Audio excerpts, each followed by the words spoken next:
No, see, that's not right.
Well, good morning and welcome to Frankly Speaking here on WYDC TV, Big Fox. I'm your host, Frank Acom. We are broadcasting live from the Hesselson studio here on Market Street in Corning. I'm so glad that you've joined us this morning. We have a lot to cover. We are going to talk just quickly about Mayor Adams in New York City. We've got a lot about, of course, the campaigns. Not just for president, but also the House races. Where do you see some of the startling numbers coming out of New York? Oops, I missed a couple waves. And, well, we'll get right to it. How about that? A couple comments from after yesterday's show. I hate to say it, but New York is a cesspool, and we are getting sucked into the black hole. We don't need Cuomo. He's no better. And that's in reference yesterday and something we'll talk about quickly today as well, which is the thought that with the indictment of Mayor Adams, that this is the opportunity that former Governor Andrew Cuomo has been looking for to perhaps run for mayor. Now, a different viewer sent this in. I don't think Cuomo's ego would allow him to settle for a demotion in position, and I seriously hope he wouldn't stand a chance. Well, a couple things there. I would tend to agree. And even people close around him, anonymous sources, of course, saying that he wants to be governor again, essentially. He doesn't want to go and take what you would call a step down to be mayor. But there's also that lust for power. So I'm not sure he couldn't suck it up and say, okay, we'll start here. I'll get my reputation going again, and then back to the governor's mansion. So don't underestimate his ego in the sense of, yes, it would be a demotion, but also wanting that power. I mean, think about being on top of the world, essentially, when he was giving those press conferences every day during COVID. He was being celebrated, remember, by not just the media, but by Hollywood, and there was fan clubs and some of the things we can't even refer back to. Because of the inappropriate names, but a lot of people having, you would say, crushes on him, which do not age well in consideration of what was alleged that he had done. So he wants to go back to that peak, selling books. I don't know how many they actually sold, but at least getting the contract to write the book. So, no, not even write the book. A lot of taxpayer people employed by him helping write that book. But anyway, enough on that. So number one, I think he would run. Number two, I hope he wouldn't stand a chance. But if his second in command that we know so very little about, Melissa Del Rosa, when they put a poll out asking New Yorkers if they'd vote for her for some unspecified position, not even a specific mayor, governor, whatever, the majority said yes, sight unseen, knowing full well that she would most likely have the same positions and policies as the former governor. So I think in New York City, I'd say he stands a very good chance of running and winning mayor. Now, before we get into that, because there's a few things, the hurricane has landed and made landfall, I know this is being covered on numerous outlets. I just got to say, two of those waves coming in from, well, now we're up to four, but two of those waves coming in from someone right near the eye of the storm, South Knoxville, that's supposed to, I guess, make landfall around 7 a.m. So they sent their virtual waves in ahead of time just so we would have them in case they lost power. So thank you so much for that. That's very kind of you. Yes, this is a lot of destruction, Category 4 hurricane. So our thoughts and prayers go out to those affected. As a troubling note, I believe I heard this morning 3 people already labeled as deceased because of the storm. Okay, moving to Mayor Adams, because I don't want to focus too much on New York City, because we actually do have some New York issues. We're going to hear a little bit from Congressman Nick Langworthy, who released a statement about a topic that's kind of near and dear to my heart. So I'm going to talk about that in a little bit as well. So we have some local, statewide, national. But let's take a look just quickly at the city. New York officials are now scrambling over the possibility of removing Mayor Adams from office. Now, his lawyers are suggesting that this is kind of payback for his position on immigration and speaking out on the sanctuary cities. There may be something to that at a time when we've talked about lawfare. But if you look at some of the specifics of this case, it is pretty wild. But New York state officials are scrambling to figure out how exactly they can legally remove a sitting mayor. Now, there is kind of a dormant law, if you will, where Governor Hochul could replace him. Now, if Adams digs his heels in, he could put Governor Hochul in uncharted territory as the mayor of the nation's largest city fights criminal charges, accusing him of taking bribes from foreign nationals and defrauding taxpayers of $10 million. I'm sure by now you've seen the specifics of the case. Free upgrades to business class for one, free stay at Cosmopolitan Suites. I mean, the list goes on and on. $16,000, $12,000, $21,000, $41,000. It adds up. One graphic shows $123,000 worth of cheaper flights and hotel arrangements. Now, Hochul stopped short in her speech or in her statement of telling Adams to resign. Now, if you recall, so AOC and others are saying he needs to resign. Schumer, Gillibrand, and Hochul remain relatively quiet. Governor Hochul released this statement. This is an extraordinarily difficult date for New York City. I've carefully reviewed the indictment released by the United States Department of Justice. This indictment is the latest in a disturbing pattern of events that has, understandably, contributed to a sense of unease among many New Yorkers. Our judicial system is based on the foundational principle that all of us are presumed innocent until proven otherwise. Yet those of us who have chosen a career in elected office know that we're held to a higher standard. Given the responsibilities we hold as public servants, that's entirely appropriate. New Yorkers deserve to know that their municipal government is working effectively, ethically, and in the best interest of the people, driving down crime, educating our kids, and ensuring basic city services continue unabated. It's now up to Mayor Adams to show the city that he is able to lead in that matter. Now, this is what's kind of I think a really important takeaway. The last statement, last paragraph in her statement. My focus is on protecting the people of New York and ensuring stability in the city. While I review my options and obligations as the governor of New York, I expect the mayor to take the next few days to review the situation and find an appropriate path forward to ensure the people of New York City are being well served by their leaders.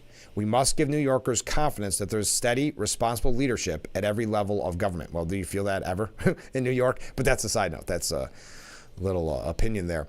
But that kind of wink, wink, nudge, nudge, I expect the mayor to take the next few days to review the situation and find an appropriate path forward. So basically saying, I'm going to give you the next few days to think. Now, that statement was released almost 24 hours after the indictment against Adams was first reported, and it echoed many other deep concerns about the bribery and wire fraud charges against the mayor, but signaled she would allow him a few days. That's an important message. Think this through, be smart. Now, it is being reported by the Post that Hochul's lawyers have begun examining the scenario of possibly removing the mayor from office, a rarely used power the governor wields by the way of the city charter. A spokesman for the governor said, of course, the councilor's office would be prepared to present to the governor on any possible legal scenario related to this matter. Now, earlier in the day, after an unrelated event that began just as the indictment of Adams was unsealed, Hochul reiterated that she wants to ensure the day-to-day operations of city government continue. This is before her official statement, saying, I'll be talking to my allies in the administration to make sure that the people of New York City know that their lives will not be impacted by this while this unfolds. That's important to me. They need to have the confidence in their government. Now, it's also noted that Hochul said that at the time she had not communicated with Senator Chuck Schumer or House Minority Leader Hakeem Jeffries, two of the most high-ranking Democrats in the state. Neither have yet to call for Adams' resignation. So there's a quick update. Hochul examining the dormant power, is what they're calling it, to remove a New York City mayor. The discussions were not any indication that Hochul is planning to remove Adams, but are being viewed internally as a way of keeping the governor's options open, to keep her kind of ready and abreast of the situation. Of course, the council's office would be prepared to present the governor on any possible legal scenario related to this matter.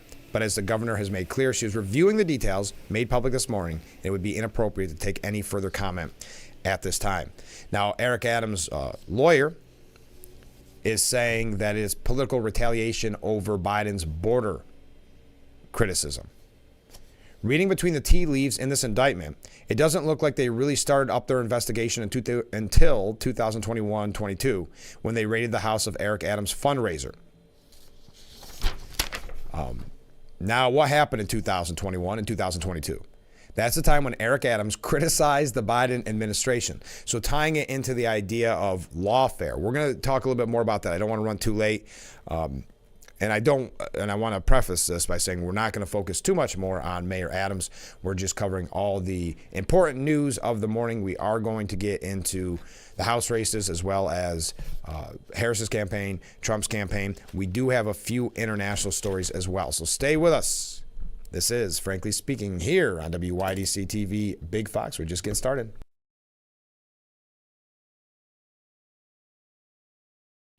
Wrongful death. After a motor vehicle crash, the words say it all, but do not begin to capture the anguish, the suffering, and the loss. It's hard not to be emotional during a time like that. But that's exactly the time when you need someone to be clear-headed, eyes open, and know exactly what has to be done to protect survivors and to get some justice. That someone will be me, William Mattar, when you call 444-4444. I'm Marianne Kurt. I've lived here for 70 years, but I do fine right here in my house, and I want to be here as long as I can be. And I feel comfortable knowing that if something happened to me, someone would know because of the cameras that are installed in various spots in my home. That has been a wonderful gift to me, to be able to have that security and that support from Full Circle America, and that's what it's all about.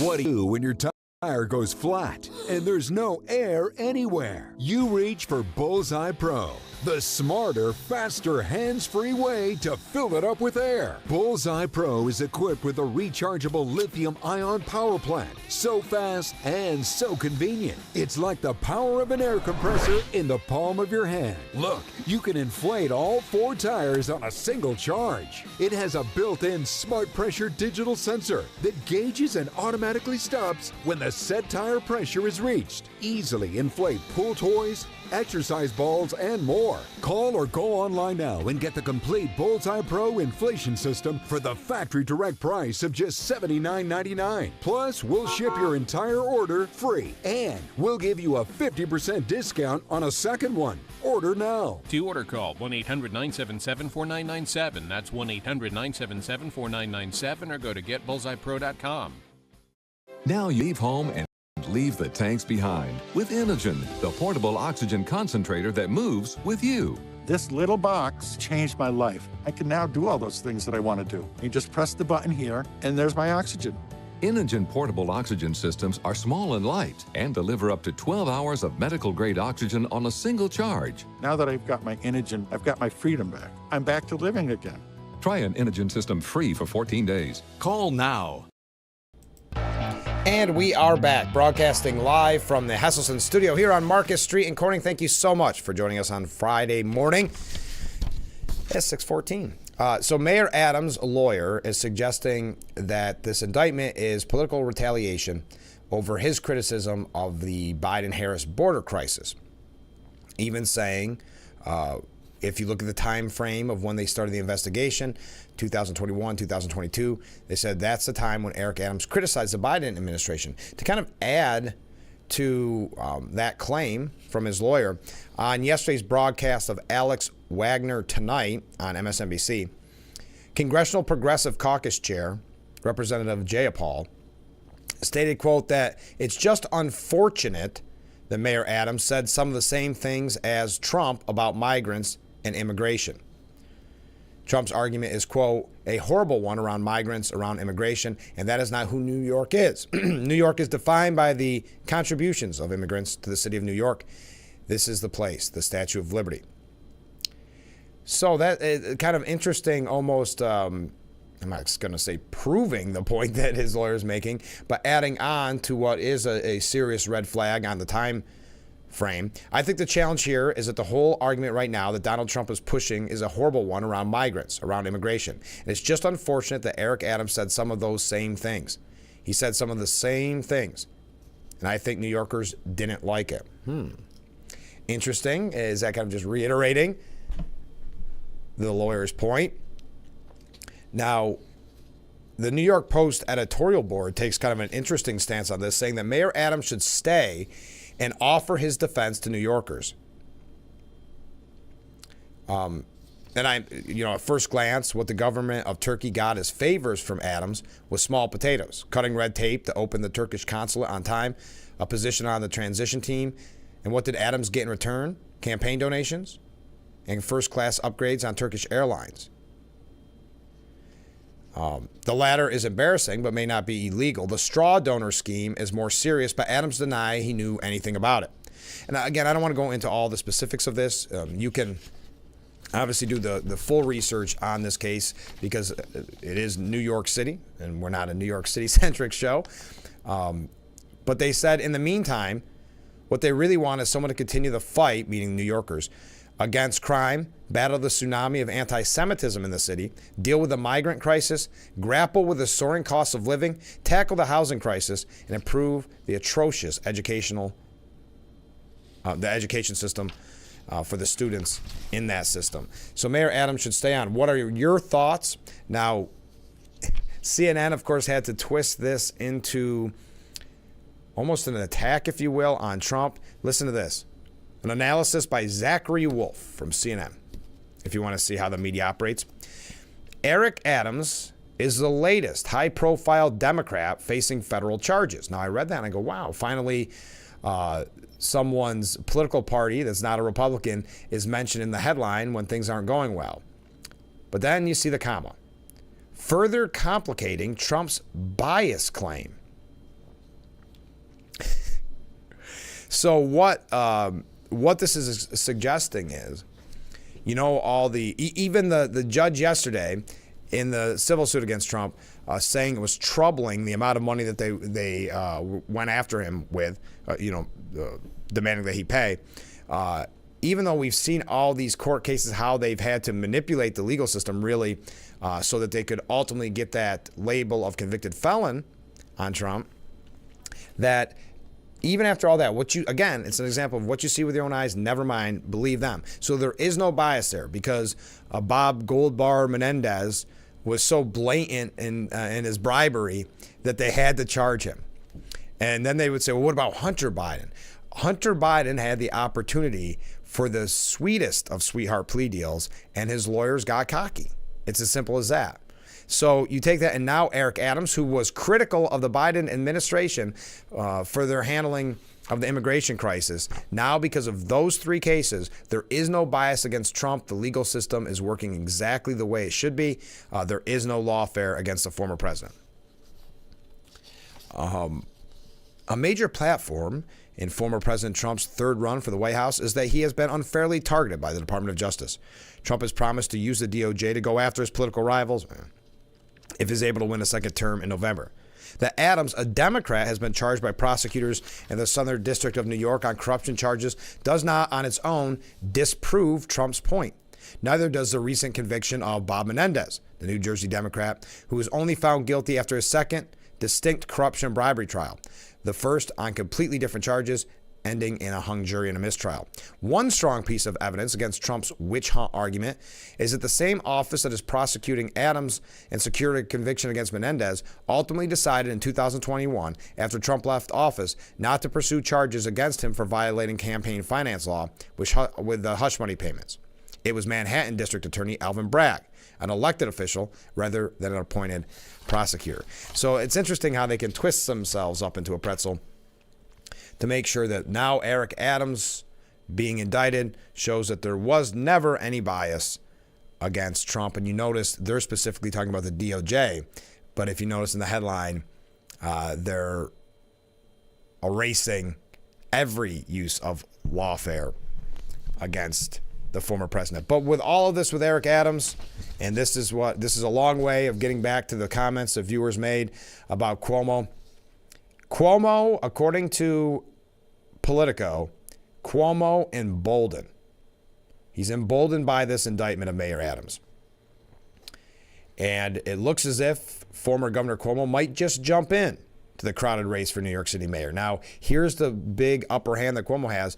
Looking yesterday at some of the names of those running for mayor, relatively unknown. Yes, some council members, things like that, but not with the name recognition of the former governor. Now, Cuomo has signaled to some insiders he was disinclined to run against Adams, but if Adams isn't there, but Cuomo's calculus has shifted amid Adams' deepening legal troubles. Chris Coffey, a former advisor to former mayor Michael Bloomberg, said, "I think he's going to run. He was probably going to run no matter what, and a weakened or out of the race Eric Adams is a better bet for him." Cuomo has reached out over the last year to people comprising the city's political infrastructure, including business and labor leaders, about a run for mayor. Quote, "He has previously said he has no plans to make plans, and that hasn't changed," said Rich Azzopardi, the spokesperson for the former governor. His political team has laid the groundwork by trying to give Cuomo an aura, if you will, of inevitability, positioning that he would be a sure winner in a 90-day nonpartisan special election if Adams were to leave office. And it's a lot about the universal name recognition. He also is likely to benefit from an open election in which independent voters could cast ballots, but Cuomo is also risk adverse. He would not want to run for mayor or his old job as governor unless he thought it was a slam dunk. And that is a good point, because to that viewer's point, it's going to be tough enough for him to be demoted, but then he can't have any chance, essentially, of losing. Because then, it's really, really over, right? Then there is no future. And it's funny, every time they criticize him for the nursing home deaths, have you seen their latest line of attack? They said, well, he inappropriately contacted a witness. And what are the responses? A true shark jumping moment from the MAGA clown car. Yes, all of the COVID nursing home deaths being called to task over that, which he should have been and still should continue to be. That's just the MAGA clowns. That's just Trump supporters, according to Cuomo's spokespeople. Now, I would think a moment like that, when you look at the death toll from that decision to put COVID positive patients in nursing homes, that would not be a place to try to score political points, but never underestimate the former governor. So there you are. We know that Cuomo has been giving speeches, churches, doing more interviews, really being more kind of political, if you will. So your thoughts, again, I know it was yesterday's question, your thoughts. Will Cuomo end up running? And if so, will he win? That's my question for you this morning. A couple quick, kind of international, kind of not. Then we're going to get to the presidential races, a few things here locally. A lot going on. Stay with us. We'll be right back with Frankly Speaking here on WYDC TV, Big Fox.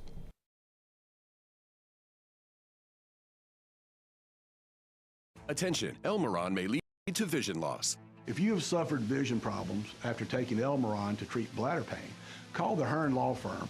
Elmeron may be responsible for your vision problems, and you may deserve compensation for your injuries.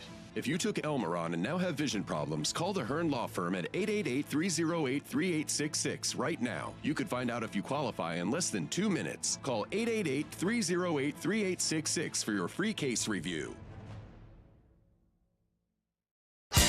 Hustleton's Hot Spring Hot Tub Sales Event is going on now. New technology, cleaner water, easy to use, hot water made simple. Hustleton's, your locally owned and operated hot spring hot tub store since 1955, is offering huge incentives on their saltwater hot tubs. Deluxe lifters and steps, Bluetooth music, freshwater IQ, plus 0% interest-free financing options. Come to Hustleton's today and see why your next hot tub should be a Hustleton's Hot Spring Saltwater Hot Tub. Remember, it's always fun to poke in the corners at Hustleton's.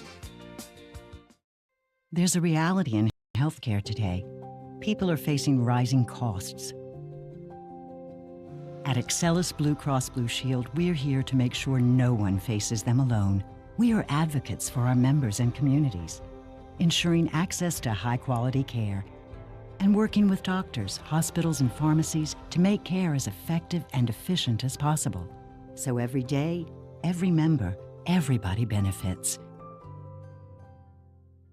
What's up, guys? What I'm about to show you is going to change the way you shave your head forever. You can shave your head in 90 seconds or less with no cuts or nicks. It's 100% waterproof. It even works in the shower. Introducing Remington's Balder Boss. With increased flex and 5 dual-track floating head design, get over 60% more head coverage for a faster, closer shave and skin-close results. No nicks, no scrapes. Fit in the palm of my hand, and the results were amazing. Shave in the shower or with any foam or gel. With Japanese-grade steel blades, plow through the thickest of hair. Anytime, anywhere. There's even a pop-up trimmer to complete your perfect groom. Now, you can try the Remington Balder Boss in your home for 30 days for just $14.99. Complete with a 5-year limited warranty and 100% satisfaction guarantee. You can also get our ear, nose, and brow trimmer free. Just pay separate processing and handling. Give it a try.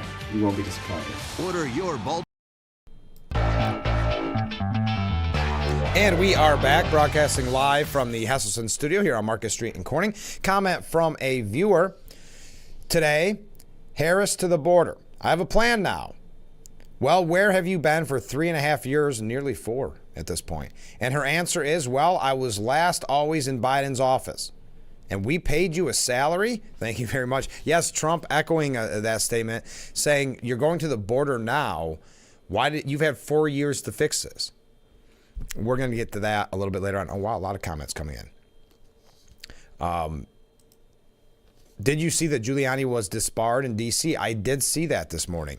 Yes, Giuliani was disbarred in D.C. over election fraud issues, his claims of election fraud. So thank you for moving that up my stack of papers. I appreciate it. This is a good point from a viewer.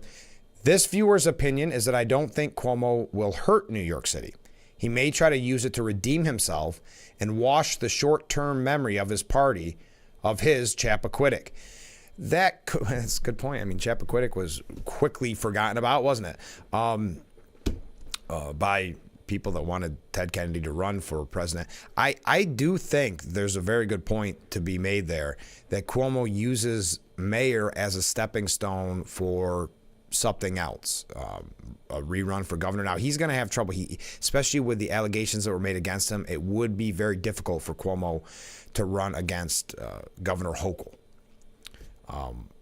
But if Governor Hochul, retires, or if she is weakened by something, he could maybe make the argument. But he's going to have to spend a little time as mayor if he decides to run, try to, as you said, not hurt New York City, which the way he's talking, if you listen to him talk, he's going against I don't believe this is what he actually believes, but he's going against the quote-unquote progressives, saying defund the police was the biggest mistake. That term was the biggest political mistake in history, talking about the immigration crisis and having to be dealt with. So he's speaking the language. So if he can get a couple terms in there maybe, I'm sure, I don't even know if it would take that long, because let's face it, the Democrats still want to like him. He made it impossible.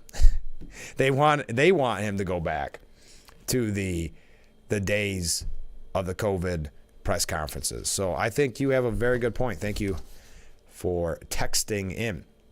By the way, I know the UN is going on today. I think Benjamin Netanyahu speaks today.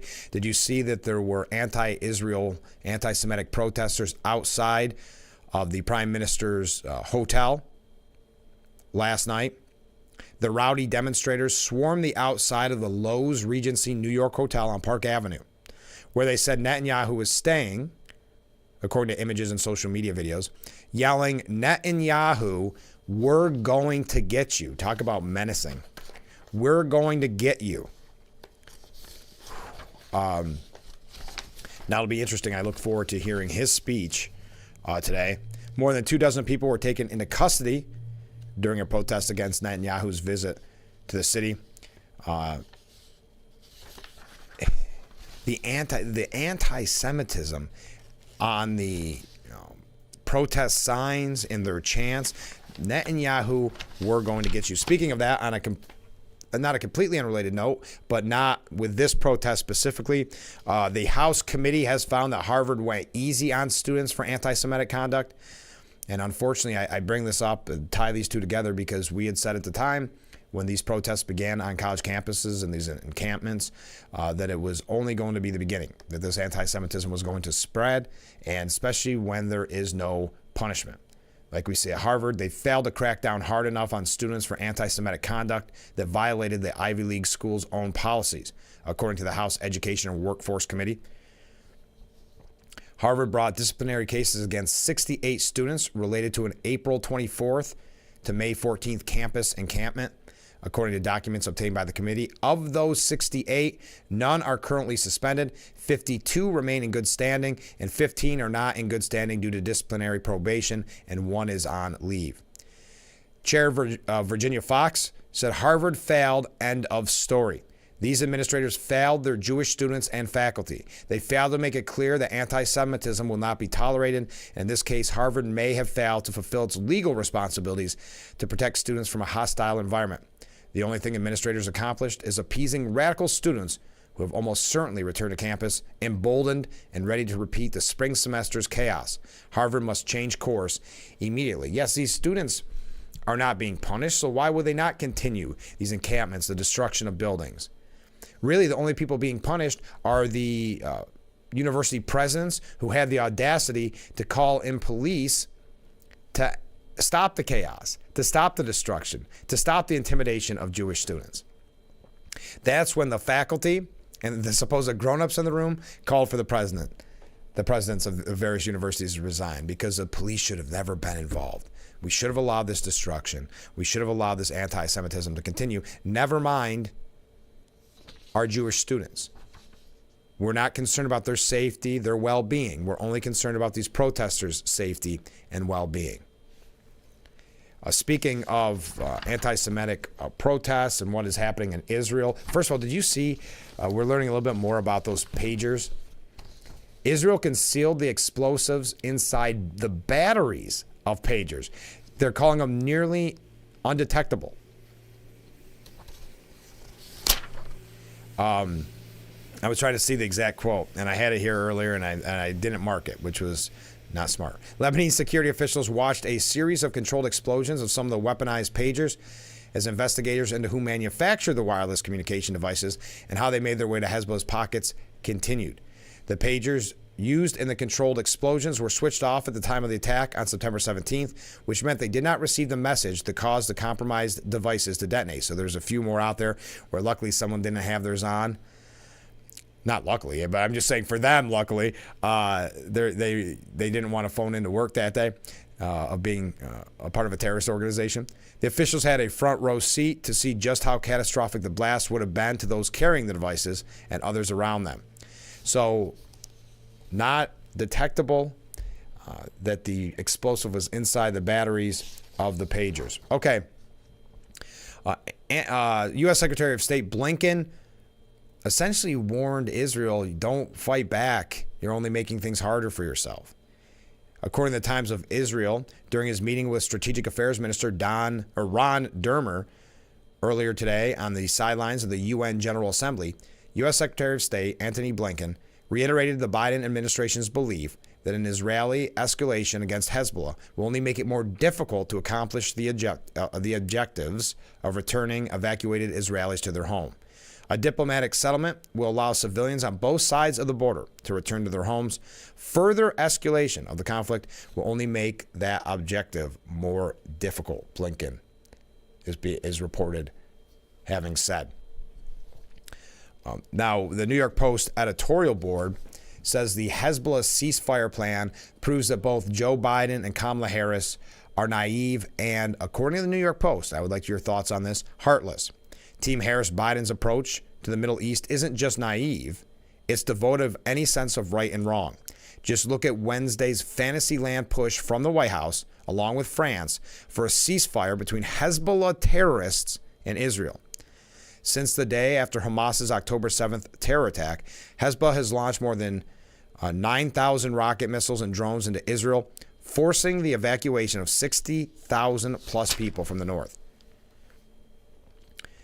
Israel is finally fighting back. It wiped out the Radwan commanders in an airstrike and is moving to destroy Hezbollah's rocket launchers and missile stocks. So, of course, now the White House demands a ceasefire. Now that Israel's fighting back. Now that Israel wants to end this once and for all. Has it no decency? What other choice does Israel have as they're constantly being attacked? And President Biden's statement with French President Macron didn't even cite Hezbollah by name as a party to the fighting. Just like AOC didn't reference in the pager attack who was targeted when she called it a travesty or something like that. It is time for a settlement on the Israel-Lebanon border that ensures safety and security to enable civilians to return to their homes. We call for the immediate support of the governments of Israel and Lebanon. Sorry, the Lebanese government has nothing to do with it. It's Hezbollah that is the problem. It's not going anywhere voluntarily. Indeed, Israel was warned, Hezbollah repeatedly, that if it doesn't quit the rocket fire and retreat north of the Litani River, the IDF would act. The terrorists have ignored those warnings for a year, and now Israel is making good on a threat, which is a foreign concept for Harris and Biden, by the way. So its people can return home, making good on a threat, that is. How clueless and callous for Biden and Kamala Harris to expect Israel to suddenly stand down now. The idea itself was such a non-starter for Netanyahu that he didn't even bother to respond. His office tweeted. Instead, Netanyahu vowed to continue to hit Hezbollah with all our might. And that's why I'm really looking forward to today's speech from Prime Minister Benjamin Netanyahu. If Biden and Harris had any true compassion, any desire for real peace, and not just a 3-week joke of a ceasefire for the benefit of anti-Israel voters, they'd encourage Israel to finish off the terrorists and maybe even help them. Instead, the Pentagon says the U.S. military won't provide intelligence or other support for Israeli operations in Lebanon. It's beyond pitiful, but it goes a long way toward explaining why the entire world is on fire. All right. Wow, we got to take a break. Stay with us. We'll be right back with Frankly Speaking here on WYDC TV. Big Fox.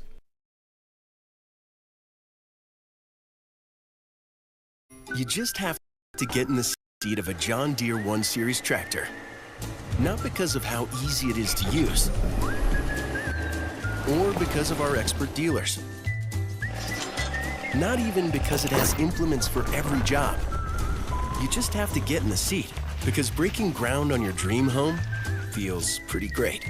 Right now at Lindsay Equipment, get up to $1,000 off and 0% financing for 60 months on all 2023 John Deere compact tractors in stock. I'm Mary Kurt.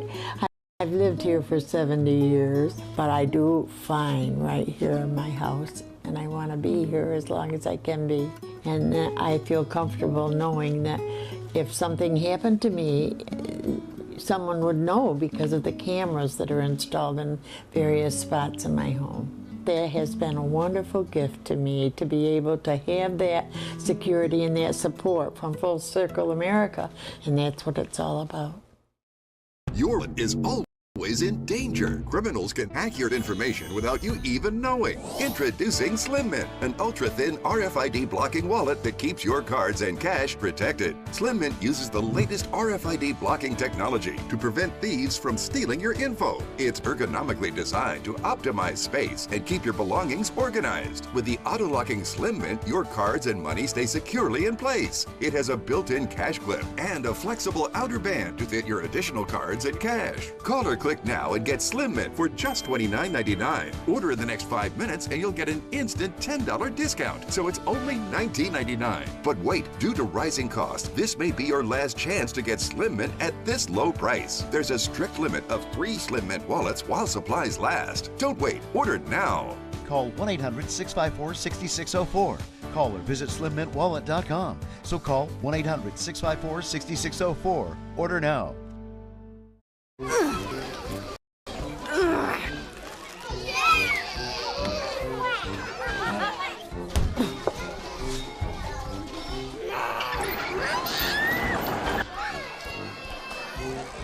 If you love them enough to crawl into a play place to get them to come down, then surely you'll check nhtsa.gov/the right seat to make sure they're in the right car seat.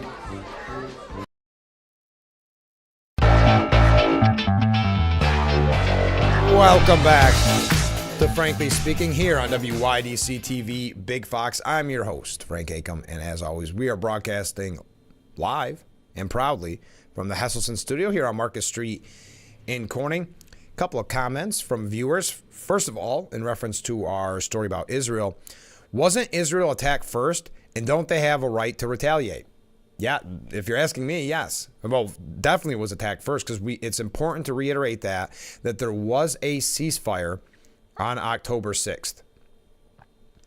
So when they keep pushing for the ceasefire with all these various terrorist organizations, it's all for nothing. It's to appease the anti-Israel voting bloc that Van Jones so rightfully labeled as the marbling of the Democrat Party with anti-Semitism. Next up, this is going back to Mayor Adams, and we can continue to talk about Mayor Adams throughout the morning if you have any opinions on it. In my opinion, Adams is trying to play it both ways. He was all about welcoming the illegal newcomers and chastising those who pointed out the obvious issues with the influx.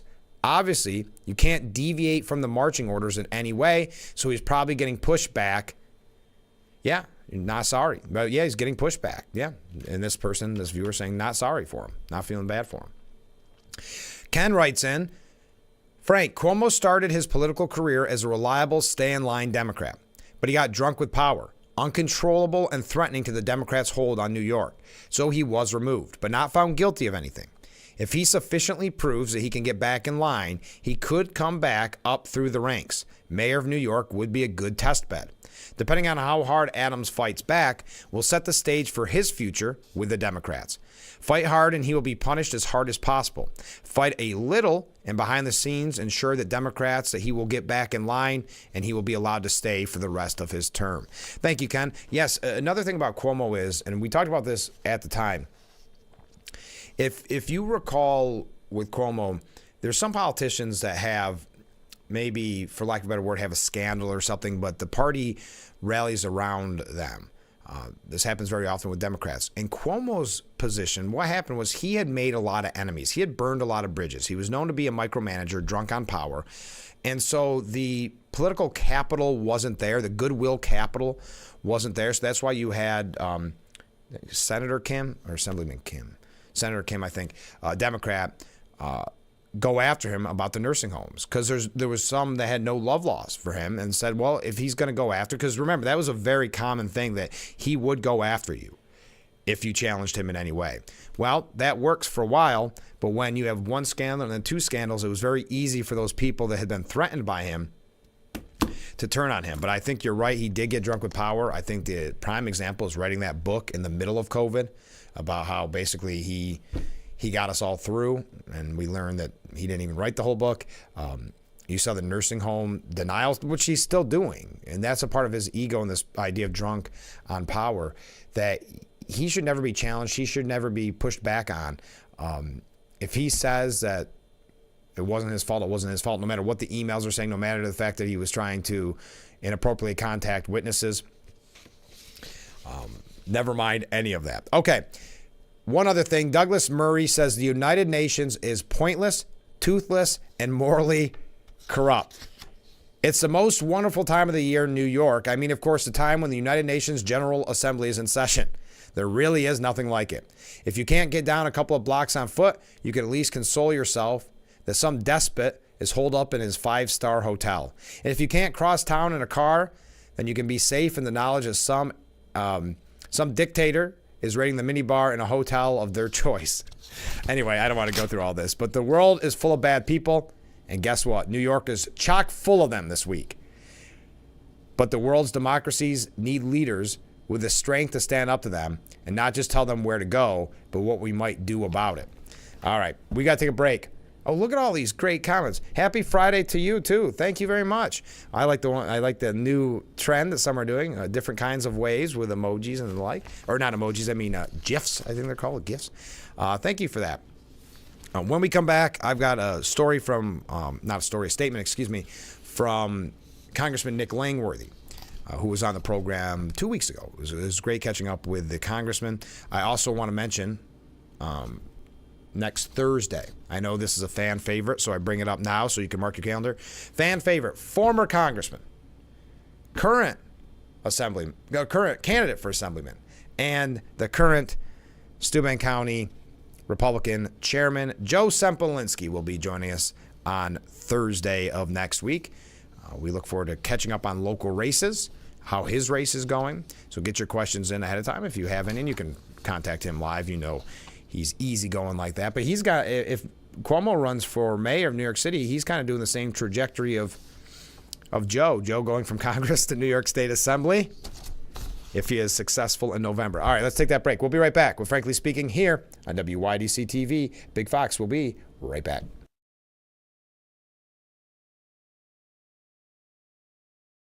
Have you been unable to work for over a year due to a mental or physical disability? Were you recently denied Social Security disability benefits? Great news. You may be eligible for money, back pay, relief.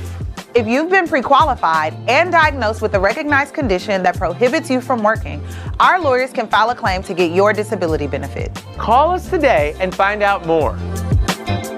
Call now, 844-617-0440.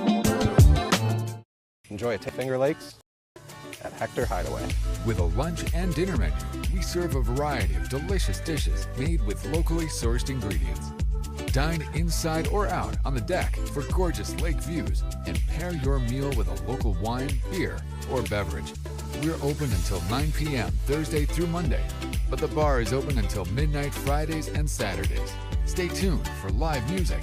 Visit us today at Hector Hideaway. Hesselson's Hot Spring Hot Tub Sales Event is going on now. New technology, cleaner water, easy to use, hot water made simple. Hesselson's, your locally owned and operated hot spring hot tub store since 1955, is offering huge incentives on their saltwater hot tubs. Deluxe lifters and steps, Bluetooth music, freshwater IQ, plus 0% interest-free financing options. Come to Hesselson's today and see why your next hot tub should be a Hesselson's Hot Spring saltwater hot tub. Remember, it's always fun to poke in the corners at Hesselson's. And welcome back to Frankly Speaking, broadcasting live from the Hesselson studio. A few comments from viewers. Yay, Joe on Thursday with Snoopy dancing. Thank you for that. Yes, fan favorite Joe Sempolinski will be joining us next Thursday. We have a lot of other guests. I just don't have my calendar open. Next week's going to be a busy week. I think it goes without saying. It's going to be very busy from here until Election Day. We are going to have numerous guests, numerous candidates, and we look forward to having Joe on, who is a candidate himself for Assembly, but also the Republican chairman for Steuben County, so he can fill us in on some local races. Another comment from a different viewer. COVID was known to be highly contagious. So how in the world did Cuomo justify putting infected people in nursing homes? What an idiot. Okay. A little political commentary there from that viewer. Yes, that's the whole point of the matter. And even at the time, and it was actually our general area, Steuben County and the surrounding areas, that called this out, even being quoted in the New York Post at the time. Why in the world was there a mandate that you had to put COVID infectious people into nursing homes?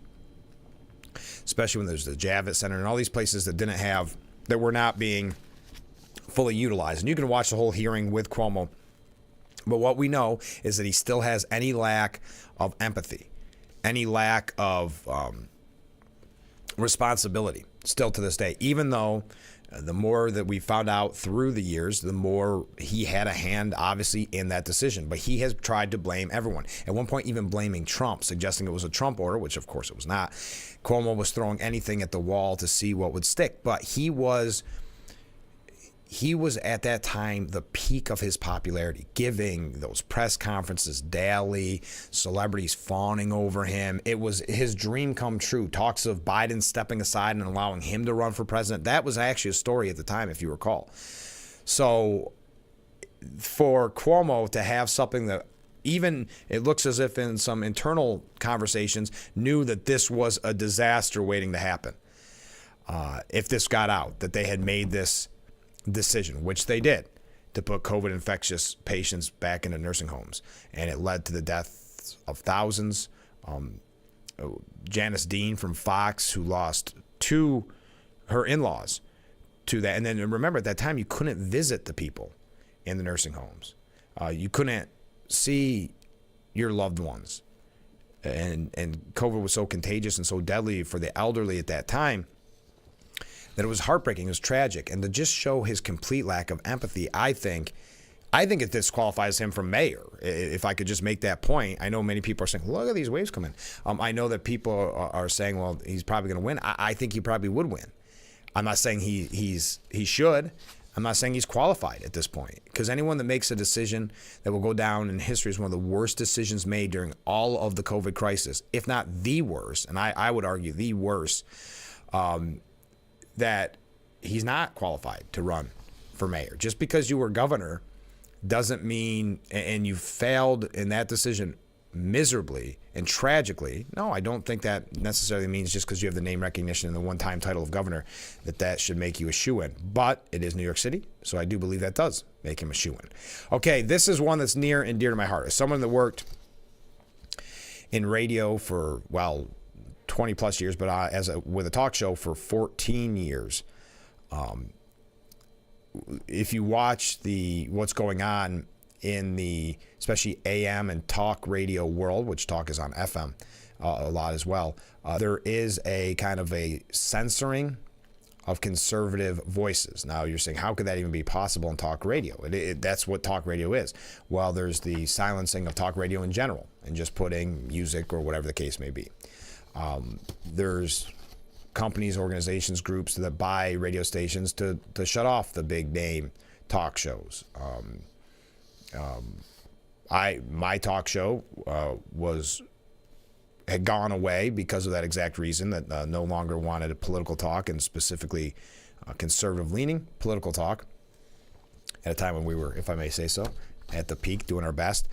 So this one really got my attention this morning from Langworthy. So if you'd humor me for just a moment, Congressman Langworthy, along with House Committee on Oversight and Accountability Chairman James Comer, are calling for the investigation by the FCC to fast track this investigation, I should say, of Democrat megadonor George Soros's deal to obtain over 200 radio stations. Now, I have to mention, just full disclosure, I lost my radio job for political reasons, but it was not because of a George Soros-backed deal. I want to make that clear. But Congressman Langworthy yesterday and James Comer are taking action to investigate potential politicalization and apparent attempts to interfere in the 2024 election by the Federal Communications Commission. The FCC is taking unprecedented action in this case to expedite a required review of broadcast licenses by bypassing its standard procedures and processes. The expedited decision will ensure that Audacity, Inc., in which George Soros, a Democrat megadonor, and his company Soros Fund Management are acquiring a majority equity or a major equity stake, and will continue to maintain broadcast licenses for their over 200 radio stations.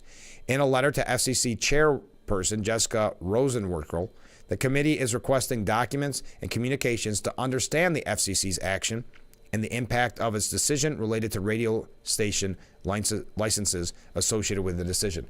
This is what the letter had to say. The Audacity Incorporated deal which will lead to Audacity Incorporated being partially, directly, and indirectly controlled by foreign individuals or entities holding more than 1/4 of the capital stock, will require FCC approval to determine whether the public interest will be served by the refusal or revocation of such license. In carrying out this statutory mandate under the Communications Act, FCC has years-long established process and procedures for adjudicating broadcast licenses in such situations, most recently updated in 2016. Now, during Congressman Langworthy's line of questioning in a House Oversight Committee hearing last week, FCC Commissioner Brendan Carr stated the FCC is not following its normal procedure or process for reviewing a transaction. We have established over a number of years one way in which you can get approval from the FCC when you have an excess of 25% foreign ownership, which this transaction does. It seems to me the FCC is poised to create for the first time an entirely new shortcut. And the lawmakers continue, despite the unprecedented nature of this action, the FCC majority has apparently decided to approve licenses on an accelerated time frame for a company in which George Soros has a major ownership stake, and with stations in 40 media markets reaching more than 165 million Americans. By all appearances, the FCC majority isn't just expediting, but is bypassing an established process to do a favor for George Soros and facilitating his influence over hundreds of radio stations before the November election. So that's a little bit of breaking news there from Congressman Langworthy. When we come back, we're going to get into the presidential race, the House race. As we near Election Day, there is a lot of breaking news. We've had a lot already. If you want to weigh in on New York City Mayor Adams, Eric Adams, what we talked about quite a bit yesterday and today. Do you think Cuomo will ultimately run? Do you think he'll ultimately win? We can pose that question for you. We've got a couple updates on the media and obviously the kind of kid glove treatment of Kamala Harris. So we'll talk about that as well. And Trump. Yesterday, Trump had the court hearing, the New York court hearing on the $454 million civil fraud judgment appeal, where one of the judges actually said it's troubling to see that kind of money, $454 million as a penalty. Also, why do I keep saying also? I don't want to tell you everything we're going to talk about. One quick reminder, and this hasn't been, no. Do I have a quick reminder? Or am I out of date on this? Oh, yes, don't forget that the fall book sale for the Friends of the Southeast Steuben County Library, it's still going on, but today and tomorrow are the last days. Today it will be open from 9 a.m. till 5 p.m. Tomorrow, 9 a.m. till 2 p.m., and that's at 100 Nazar Civic Center, the Union Hall here in Corning. It's been going great, I understand. It's been helping out the library. They've gotten huge numbers, so it's not too late to get some great books. To be prepared for winter as winter nears. Okay, if you're new to the show, you see the number on the bottom of the screen. Feel free to reach out at any time with your questions, comments, concerns, criticisms. I see quite a few comments coming in. Thank you very much, and I will read them when we come back at the top of the hour. I can't believe hour number 1 is already in the book. Oh, one other international story. Do I have time? I don't, but we're going to do it anyway. China lost its most advanced nuclear submarine when it sank in a naval yard earlier this year, and it suggests the communist nation could be in too deep as it tries to build a navy to rival America's maritime might. Now, we've talked about our lack of maritime might recently, really troubling numbers. But the Chinese military has kept quiet about the incident while touting its maritime superiority in the South China Sea with eyes on a possible invasion of Taiwan. And that raises concerns, as we talked about, with China, Iran, Russia, and this axis of evil, as some have called it. When you look at China and looking at what their thoughts are about this presidential election, and if it's Trump or if it's Harris, what does that mean for Taiwan?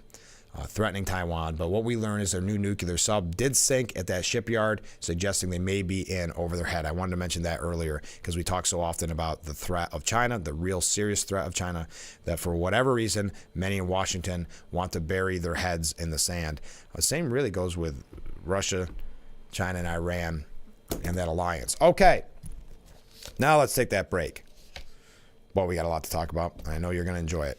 Hour number 1 in the books. Hour number 2, mere moments away. This is, Frankly Speaking, on WYDC TV. Big Fox will be right back with with our number 2.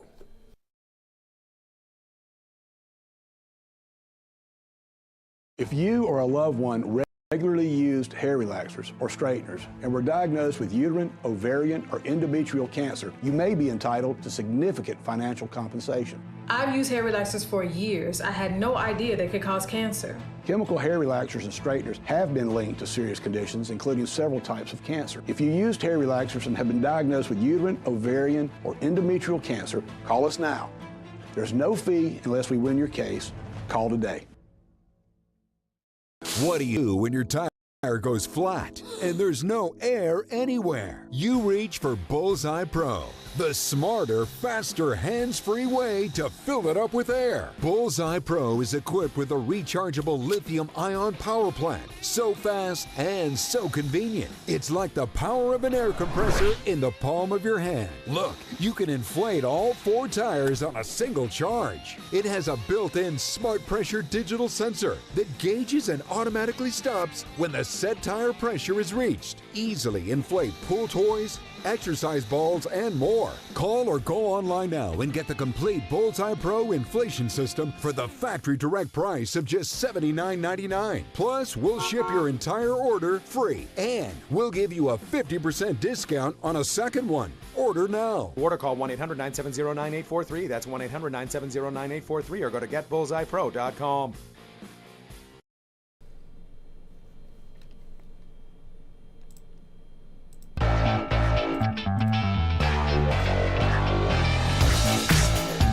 And we are back with our number 2 of Frankly Speaking, and we have a ton of comments to get to. It's a busy Friday morning. I had a feeling right from the jump that we were going to have a good time this morning. Okay, it was unconscionable. These were the most vulnerable, and he has no regrets. Yes, this is in reference to Governor Cuomo and the nursing home tragedy, scandal. He has no empathy. From the beginning, it's been blame game after blame game.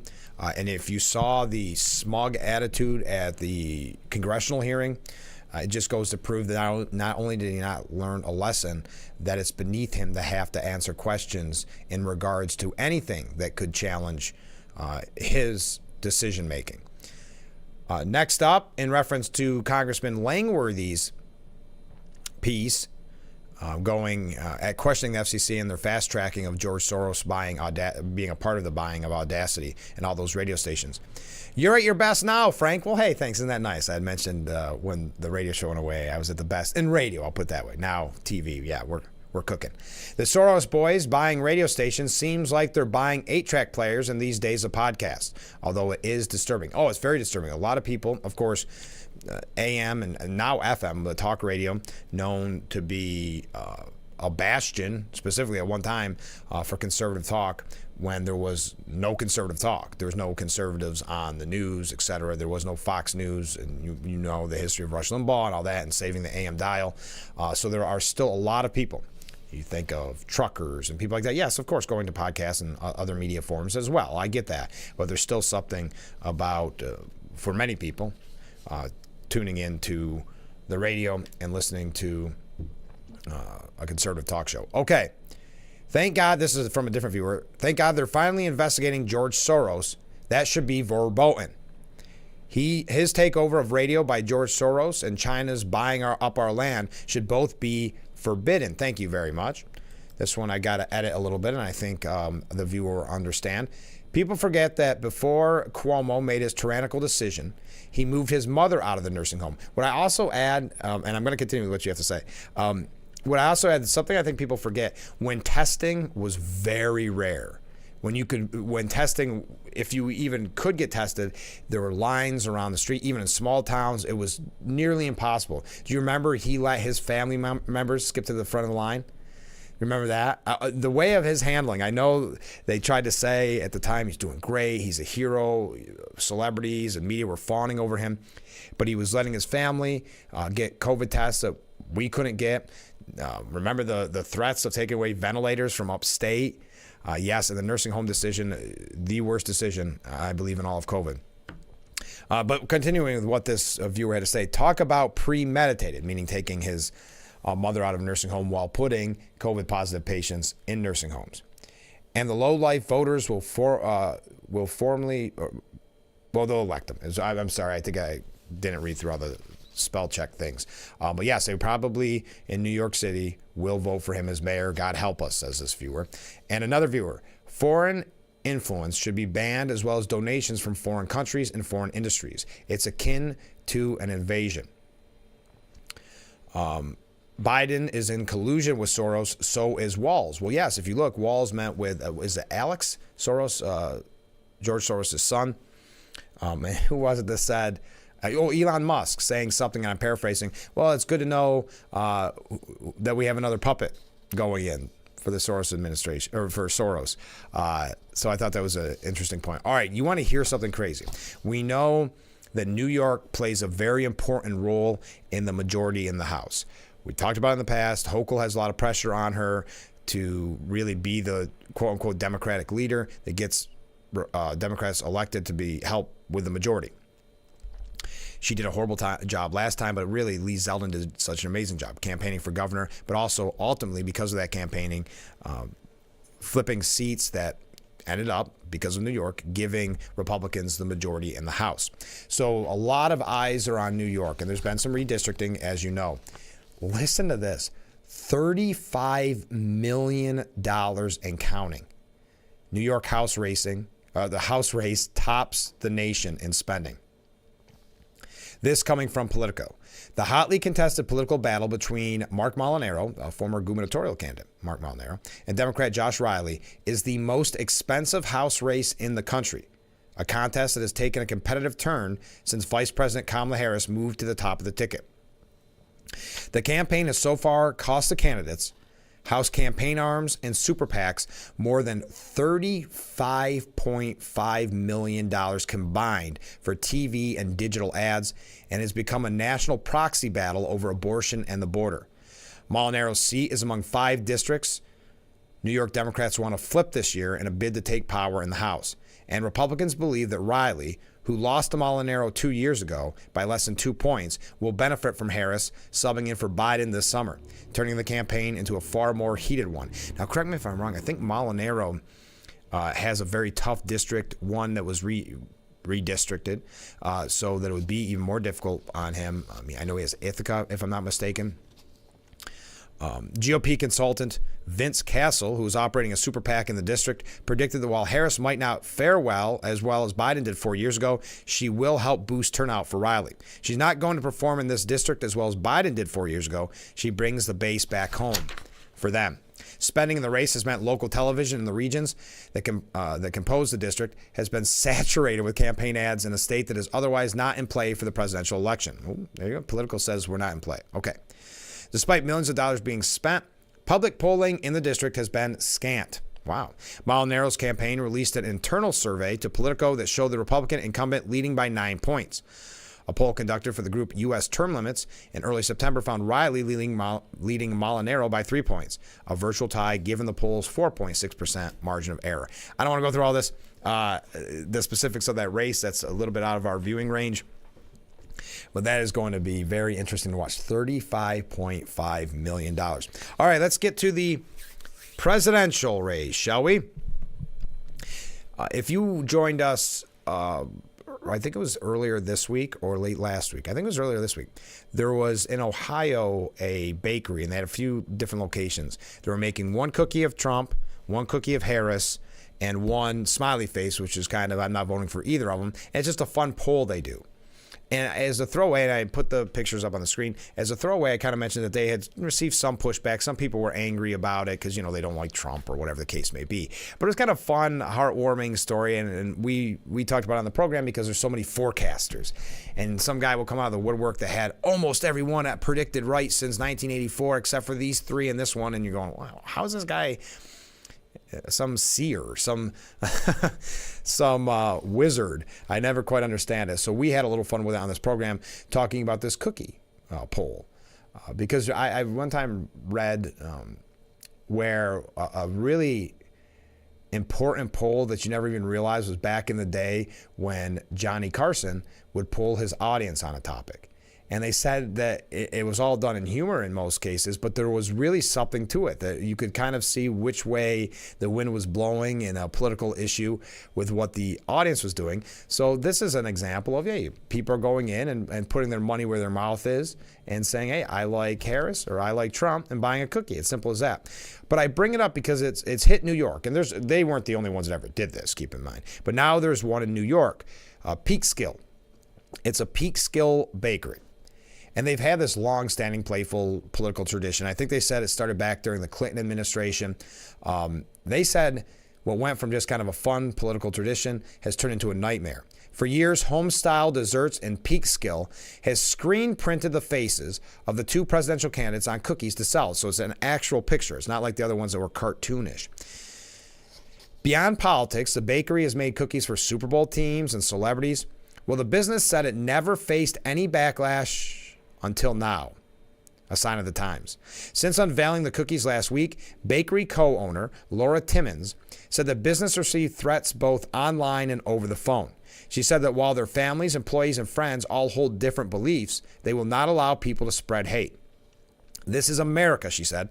It's freedom of speech. We're not favoring any candidate. We're just doing what we always do, and that's just wrong. Being threatened because of this, that's how divided this has become. And I would ask, I'm not going to say my thoughts on it. That would be biased. I would wonder which side is the one getting angry, screaming, and making the threats. The side that sees anything Trump related and gets extremely angry, or the people that just won't vote for Harris. I'm not, you tell me what you think. How's that? She said the bakery makes an equal number of each screen-printed cookie with a photograph of Republican presidential nominee Donald Trump and Democratic presidential nominee Kamala Harris. In a turn of events, loyal customers are flocking to the business to show their support regardless of political party. Since she went public with the harassment the business has faced, Timmons said the bakery has received an influx of people ordering the cookies. She says her business is politically neutral, but she now sees how diverse opinions are. All right. But they're going to keep selling them. So that was just another kind of update on a weird tradition. She did not say who was in the lead. All right. How are we doing on time? Okay, we got some comments coming in. I've got to take a short break. We have, I think, an interesting piece, and I know we've talked about this in the past, but social media and the internet and perceived bias and an actual bias towards a certain candidate and what that can mean. Some people laugh off and say, oh, I'm not on social media, or how important can Google be? If you laugh that off, it's to your detriment, because it can swing a lot of votes.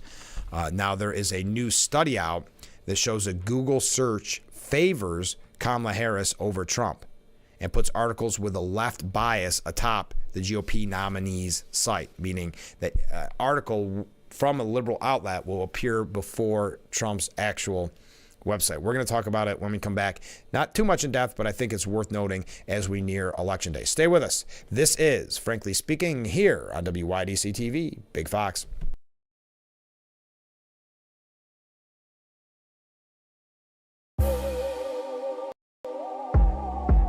Shedden's Halloween store is now open.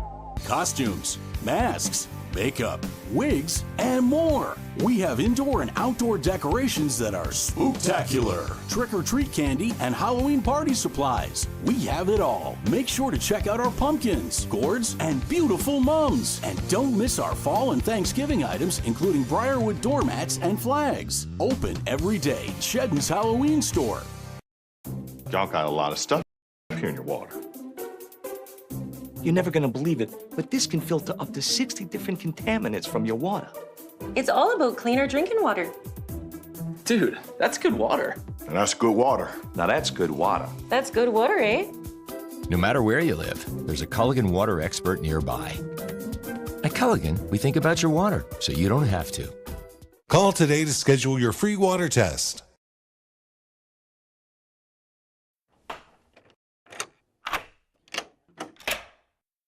I'm Jonathan Lawson. If you're 50 to 85, please listen closely. The lock I want to talk to you about isn't the one on your door. It's a rate lock for your life insurance that guarantees that once you're insured, your rate can never go up at any time for any reason. Many policies you see don't have one, but you can get a lifetime rate lock from Colonial Penn. This plan was designed for people on a fixed income with coverage options that start at $9.95 a month. That's less than 35 cents a day. Your rate is locked in for life. Coverage can never be canceled, and your acceptance is guaranteed. You cannot be turned down because of your health. See for yourself. Call for an information kit and gift. Both are free with no obligation.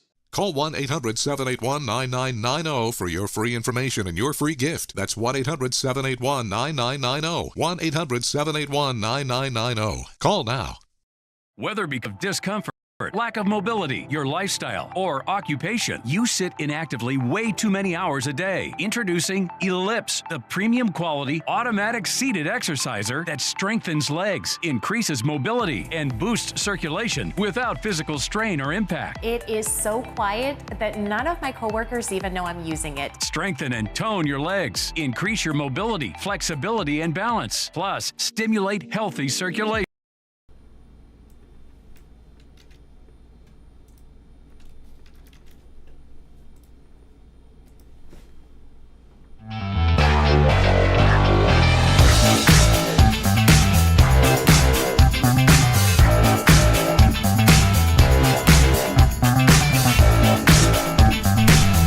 So many comments coming in this morning. I can't keep up with it. Thank you so much. Keep them coming in. You're watching Frankly Speaking here on WYDC TV, Big Fox, broadcasting live from the Hesselson's studio. All right, let's go through these comments. Wow, there's a lot of... All right, here we go. If New York City were to become a district, much like Washington, D.C., that would allow New York to be truly a free state and solve a lot of issues. All right, that's a good point. I have to think about that even further, but that's an interesting point. If New York City were to become a district, much like Washington, D.C., that would allow New York to be truly a free state. Interesting. Thank you. Good morning, Frank. Well, good morning. I'm ashamed that New York wields so much power in our nation, but to the detriment of it. Leadership from New York has major control in both the House and Senate. These people do not represent my interests. They do have an outsized role, you may say, and that's why, if you think of last time, the majority really came from New York. That's why so much money is being spent. And if you're just joining us in the Molinaro-Riley race, which is right in our backyard, $35.5 million being spent for how much does a congressman get paid? Well, I guess if you add in the perks and, well, depending on who the congressman is. If you're Nancy Pelosi and you see the stock trades from her husband, it's pretty lucrative. Okay, next comment. Oh, this is in reference to the the great cookie debate, where there's bakeries selling one cookie of Harris, one of Trump, and in New York, a bakery did it, and they received threats. Given that it's New York, I would say it's the Democrats are getting angry about the cookies, but who knows? Sure. They did not say it in the piece, so that would also make me lean towards your opinion. I think the fact that it didn't say in the piece who was making the threats about what political party, it makes me think that you're probably right. Frank, obviously the people with TDS, Trump derangement syndrome, are the ones that are causing cookie commotion. Thank you, Ken. Cookie commotion. I like that name for it. Frank, I watch conservative news, so I don't have to hear negative ads trashing Trump. But now Harris has bought all this airtime, so we can't escape it. Do you think Trump is buying time on liberal news channels? Guess I'll never know. I don't watch liberal news. You're doing a great job. Well, thank you. That's very kind of you to say. That would be so costly, because aren't they all liberal news channels that Trump would have to spend money on? Could you imagine a Trump ad playing on MSNBC? It may happen. I don't know. But my goodness, they would probably lose viewers hand over fist, even though the station has no choice. That's an interesting point. But yeah, but if Trump were trying to buy time on liberal news channels, that would mean he would have to spend money on 99.9% of news channels. So it could get a little costly. Thank you for all those comments. Keep them coming in. So according to a new study, I said that very strangely. According to a new study, Google search favors Kamala Harris over Trump and puts articles with a leftist bias atop the GOP nominee site. Media Research Center found the disparity after analyzing search results of two separate questions: Donald Trump presidential race 2024 and Kamala Harris presidential race 2024. And what the New York Post said is, while congressional Republicans were hammering Mark Zuckerberg and Jack Dorsey for censoring conservatives on their platforms, Google's executives sat back smugly, confident that their obscene censorship schemes were undetected. But this is Dan Schneider from Media Research Center saying that they have shown that Google is the most effective weapon in the left's arsenal, the one that gets its candidates across the finish line. In the last presidential election, Google swayed anywhere from 6 to 8 million votes in favor of Joe Biden. MRC's study over a 12-month period consistently showed that Google completely buried Republican campaign websites in favor of their Democrat opponents and not being called to task. And I put this in here because it is relatively breaking news. This was reported for the first time yesterday. But it's also something to keep in mind as we are nearing elections. We talk about the media and the bias, and now many people don't take the impact of the internet and social media seriously, much to the detriment of the race. Google is either illegally coordinating with the Harris campaign, writes Media Research Center, or its expenditures are independent, is unlawfully failing to file its disclosure reports. Congress should find out which it is. So time will tell. Now we talk about the media. Oh, more comments coming in. Thank you very much. We had talked yesterday about Stephanie Ruhle's interview with Harris. Now, if you recall last week, Stephanie Ruhle said she's not running for perfect. She's running against Trump, meaning that we don't need to know about Kamala Harris's plans. We don't need to know specifics. What is important is that it's not Trump. She was truthful in her beliefs on a week ago on her show on MSNBC. So, needless to say, she was given that interview with Kamala Harris, the first solo interview that Harris had given. And after it, she admitted that she wasn't that clear and direct with her answers, but then said that's okay because we're not talking about clear or direct issues. The New York Post editorial board has suggested that the interviews show that really Kamala Harris has nothing of substance to say. This is their thought, so I pose it to you. Even when it is from friendly territory like Stephanie Ruhle, even like with Oprah when she gave the interviews there. She just flunked, according to the Post editorial board, the interview with a quote-unquote journalist who'd announced days before that demanding to know where the vice president actually stands on policy is as unreasonable as one to live in a state of nirvana. Under mild questioning from Stephanie Ruhle, Harris still managed to flop and flail and word salad her way into ever greater depths. Consider the sample exchange on the subject of how Harris, and this is an important part to her campaign, how she will pay for her estimated $1.7 trillion spending plan. Quote, if you can't raise corporate taxes, or if the GOP takes control of the Senate, where do you get the money to do that? Do you go for those plans and borrow? Asked Ruhle, a key question, one that every candidate should have a detailed answer ready for. And that's what's so startling with some of these questions that she has been asked. There seems to be no answer. And if you even look at yesterday's press conference that she had, let me take a step back. Because it wasn't it ended up not being a press conference. When her and Zelensky were at the podium, she ran out of that room not to have the press questions yelled at her. Because it's as if she does not have an answer for it. Or Harris's response was, well, but we're going to have to raise corporate taxes. Stephanie Ruhle let that pass with zero meaningful probing. But things somehow got even more fanning. You could tell Ruhle just wants to get her across the finish line. From Ruhle saying, you have laid out policy in great detail, to which Harris said yes. That's literally the one thing Harris hasn't done, even when you have undecided voters saying she has not made clear her policy. So for Ruhle to say, hey, you've laid out policy in great detail, hoping that the people watching MSNBC, and this may be the case, that they're not going to go do the research. They're happy with saying, oh, there's a lot of policy out there. Perfect. Underlying the interview was the new, all too popular journalistic quote principle Ruhle had voided before Harris reached out for the interview. There's no need for specifics from Harris because of Trump. And it's as simple as that. This is, as we've said on the program, we're seeing it in the coverage, just get her across the finish line until November, and that's a little over a month away. That is not very difficult to do. This is coming from at a time when we know for 3.5 years they were able to keep President Biden's mental health issues quiet, so they just have to keep her going across the finish line. The approach got Joe Biden into office in the 2020 election, and most of the press clearly wants to run the same playbook again.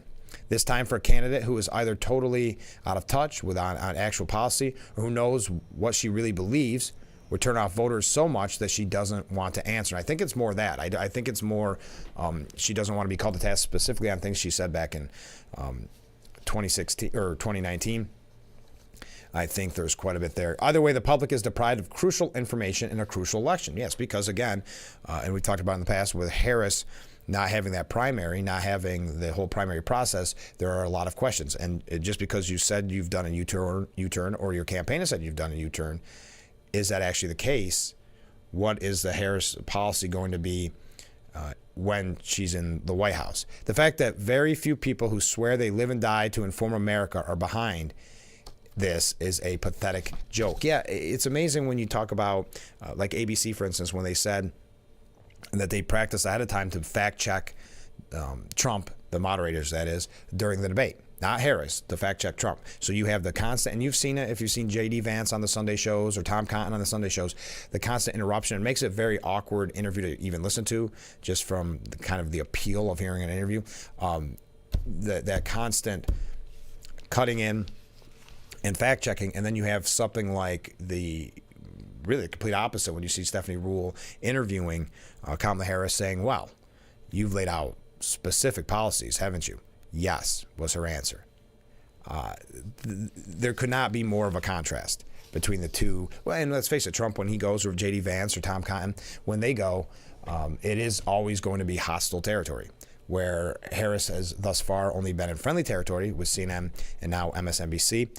Though we did learn, we mentioned it yesterday, and I actually like it. Who was the guy that said it? Because I never really like the term word salad, but that is the term that they use even in the mainstream media. I guess at an event the other day, she had a new one that has been posted saying we need to guard the spirit. We have to guard that spirit. Let it always inspire us. Let it always be the source of our optimism, which is that spirit that is uniquely American. Let that then inspire us by helping us to be inspired to solve the problems that so many face, including our small business owners. There you are. All right, do we have to take another short break? No, I'm good. No, I think I'm doing just fine. No, I'm not. Nope, I am late. One off. Stay with us. We'll be right back with Frankly Speaking here at WYDC TV. Big Fox. We got a lot of comments coming in. We'll read them when we get back.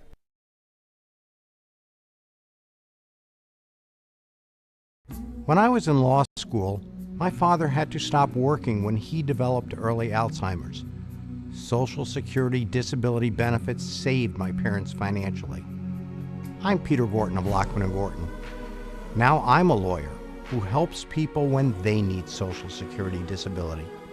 If you can't work, I'd like to help. For a free consultation, call Lockman & Gorton toll-free 1-800-698-0567. Whether because of discomfort, lack of mobility, your lifestyle, or occupation, you sit inactively way too many hours a day. Introducing Ellipse, the premium quality automatic seated exerciser that strengthens legs, increases mobility, and boosts circulation without physical strain or impact. It is so quiet that none of my coworkers even know I'm using it. Strengthen and tone your legs, increase your mobility, flexibility, and balance. Plus, stimulate healthy circulation. My joints feel better, my knees feel better, my back feels better. It makes me feel stronger too. Perfect for home therapy. Whisper quiet to use while you work. My circulation is moving, I'm burning calories, and it makes me feel energetic. Call now and order Ellipse, the seated exerciser that strengthens legs, increases mobility, and boosts circulation. Call and get upgraded to the Deluxe Bundle. Get the faster motor for 5 miles of steps per hour, the step counter, the sport mat, and wireless remote. Call now. Now there's a product that sears food, stirs it, even shreds it for you. Introducing the Power Excel StirMax Multi-Cooker with a built-in auto stirrer that gives you the freedom of adding your ingredients and walking away and coming back to meals that cook up to 60% faster. No more stirring food. StirMax technology automatically rotates the paddle clockwise, then counterclockwise, so it stirs it for you. Powerful enough to even shred food. Then the 7.5 quart pot goes right to the table to serve. With a premium ceramic coating, nothing sticks. And it's dishwasher safe. Now you can try the Power Excel StirMax Multi-Cooker with lid and recipe guide in your home for 30 days for just $14.99. You also get the steamer and rice basket for healthy meals, StirMax serving spoon that snaps in place for easy serving, and $100 in free grocery coupons. We'll even ship your order all absolutely free. This is an exclusive TV-only offer, so order now.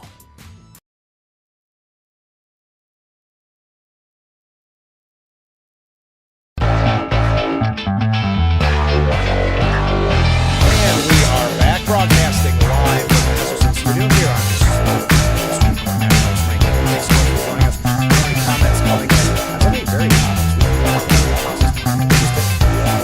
I like the idea of this brilliant idea. DNY has a good ring to it. Yes, it does. I would have to think more about that now. Another viewer had said that they at one time asked why upstate New York didn't divorce New York City and was told that we need the Wall Street money. I've been told that as well. They talked specifically to Bobby Warner. I've heard that as well too, but let's face it, they're getting a lot from us. This is a whole long issue that has been ongoing for quite some time, as you are aware. Sometimes it gets momentum, sometimes the momentum fades about the splitting of upstate from downstate.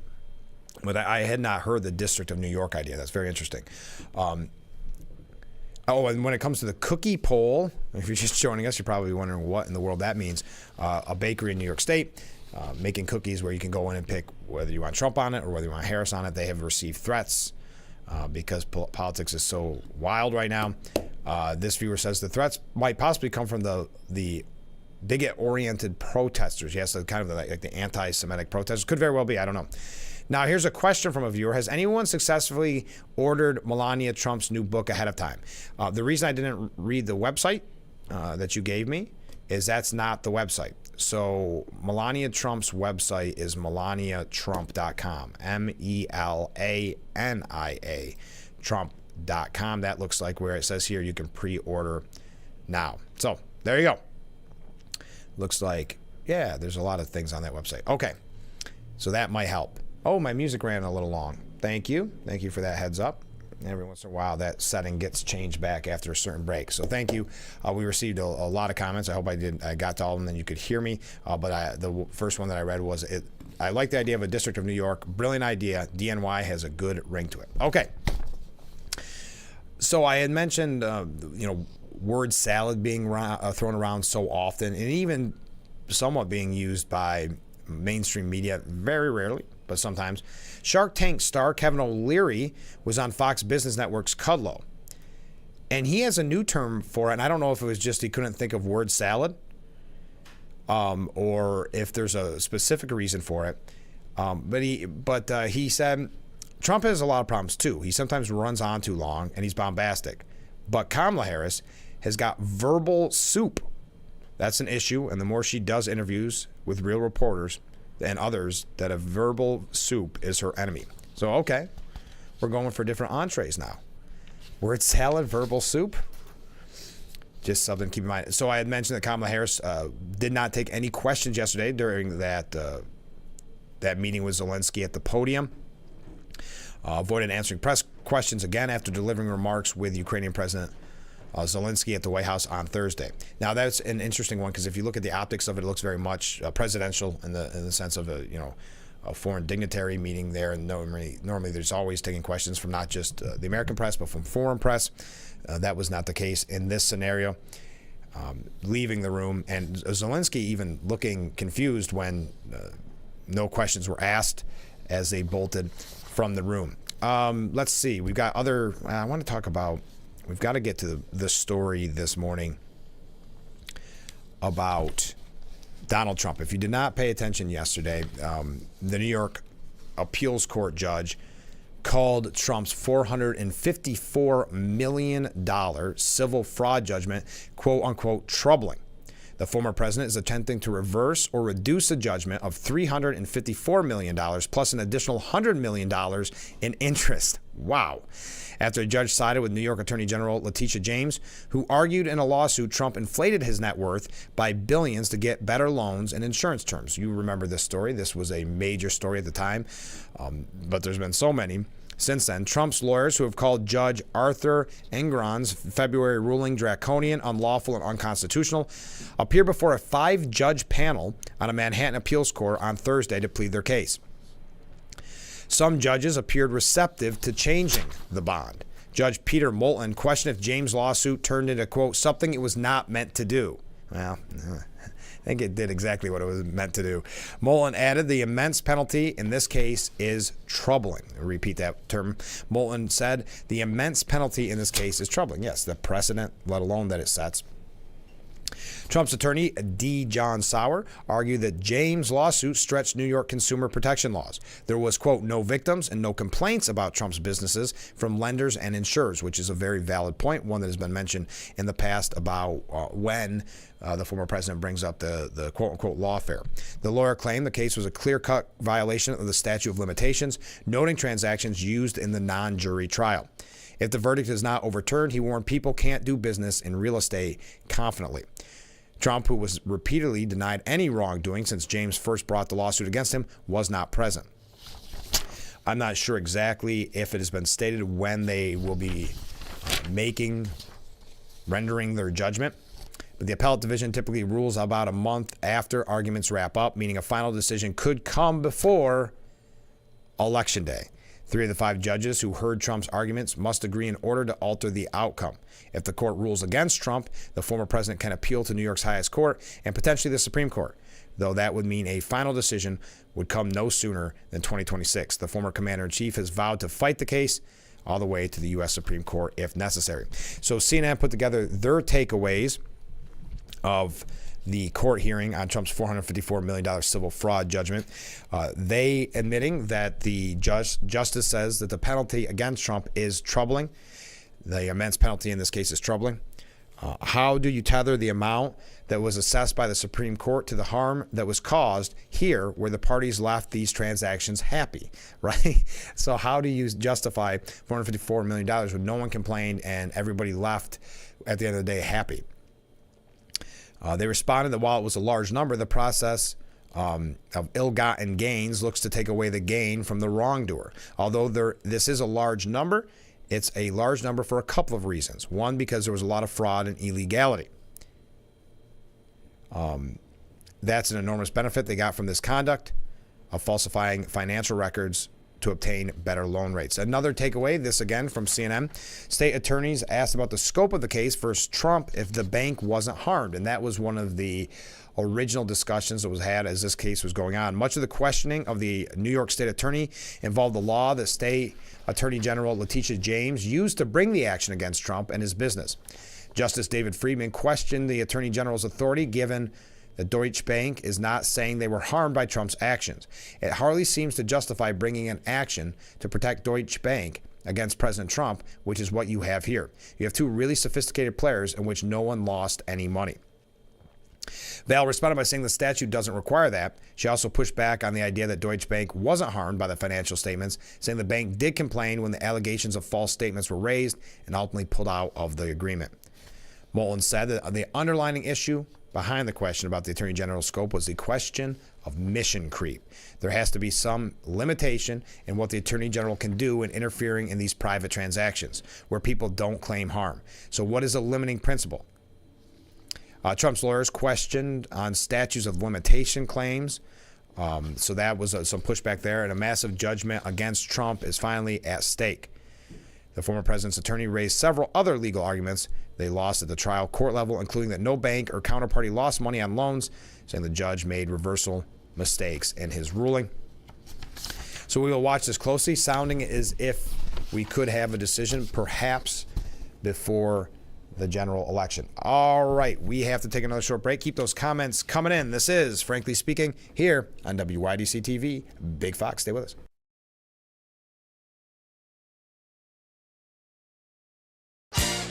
Hesselson's Hot Spring Hot Tub Sales Event is going on now. New technology, cleaner water, easy to use, hot water made simple. Hesselson's, your locally owned and operated hot spring hot tub store since 1955, is offering huge incentives on their saltwater hot tubs. Deluxe lifters and steps, Bluetooth music, freshwater IQ, plus 0% interest-free financing options. Come to Hesselson's today and see why your next hot tub should be a Hesselson's Hot Spring Saltwater Hot Tub. Remember, it's always fun to poke in the corners at Hesselson's.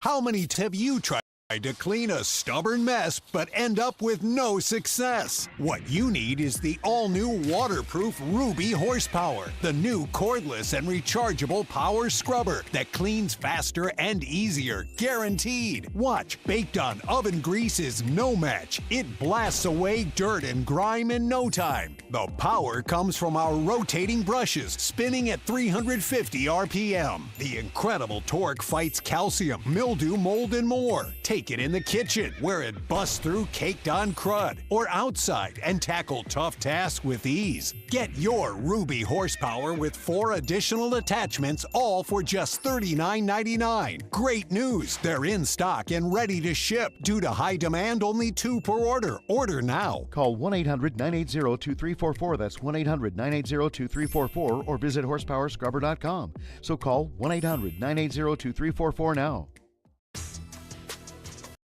Now there's a product that sears food, stirs it, even shreds it for you. Introducing the PowerXL StirMax Multi-Cooker with a built-in auto stirrer that gives you the freedom of adding your ingredients and walking away and coming back to meals that cook up to 60% faster. No more stirring food. StirMax technology automatically rotates the paddle clockwise, then counterclockwise, so it stirs it for you. Powerful enough to even shred food. Then the 7.5 quart pot goes right to the table to serve. With a premium ceramic coating, nothing sticks. And it's dishwasher safe. Now you can try the PowerXL StirMax Multi-Cooker with lid and recipe guide in your home for 30 days for just $14.99. You also get the steamer and rice basket for healthy meals, StirMax serving spoon that snaps in place for easy serving, and $100 in free grocery coupons. We'll even ship your order all absolutely free. This is an exclusive TV-only offer, so order now. And we are back, broadcasting live from the Hesselson studio here on Market Street in Corning. Thank you so much for joining us. A few comments from viewers. If they keep up trying to bankrupt Trump, he may need the salary of the presidency to live on. Well, that's a good point. We know in his first term, he donated his paycheck, I believe it was each month, it might have been each quarter, but to a charitable organization. Next up, if there was a problem with him inflating it, it would have had to been up to the banks to go after Trump in a lawsuit, not a political party. Thank you very much. Here's a question. Did you or do you still have Sapercone yard signs? I never had Sapercone yard signs. He had dropped off.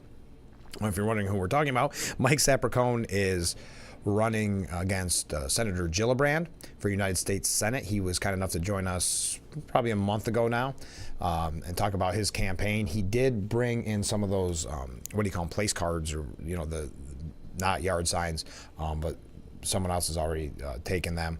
I don't remember who got them. So no, I'm sorry, I don't have any Sapercone gear, though I do believe, I was told this, and I hope I'm not wrong on this, but the Elmira Republicans I've heard they have a great setup there, and I've also been told they have Sapercone signs, because I was wondering the same question, because I had a feeling people were going to ask. So thank you for that comment. Okay.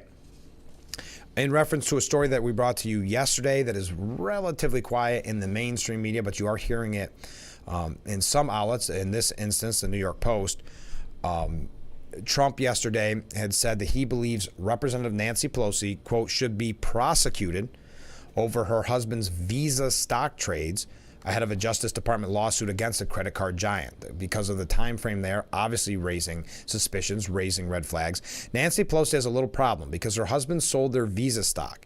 They had a lot of Visa stock one day before it was announced that Visa is being sued by the Department of Justice. This was during his press conference at Trump Tower. The former House Speaker's husband, Paul Pelosi, unloaded 2,000 shares of Visa stock worth between $500,000 and $1 million on July the 1st, financial disclosure forms show. On Tuesday, less than 3 months after the massive transaction, Visa was hit with a DOJ lawsuit alleging that the company illegally monopolized the debit card market.